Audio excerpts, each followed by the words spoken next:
প্রতি বছরই সেরা পারফরমেন্স করা ফুটবলারদের নিয়ে বর্ষসেরা একাদশ ঘোষণা করে থাকে পেশাদার ফুটবলারদের সংগঠন ফিফপ্রো। এবারও ব্যতিক্রম নয়। এবার বর্ষসেরা সংক্ষিপ্ত তালিকায় মেসি, রোনালদো থাকলেও চূড়ান্ত একাদশে জায়গা পাননি এই দুই তারকা ফুটবলার। আর একাদশে আধিপত্য দেখেছে রিয়াল মাদ্রিদের ফুটবলাররা। সোমবার নিজেদের ওয়েবসাইটে বর্ষসেরা একাদশ ঘোষণা করেছে পেশাদার ফুটবলারদের বৈশ্বিক সংগঠনের ফিফপ্রো।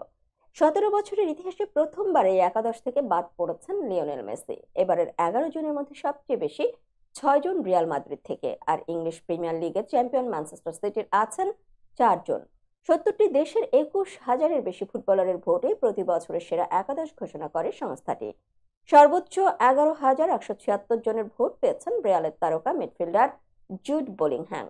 প্রথমবারের মতো একাদশে জায়গা পেয়েছেন দানি কারবাহাল, অ্যান্টোনিও রুদিগার, এদারসন, এবারের ব্যালন দর জয়ী রদ্রি।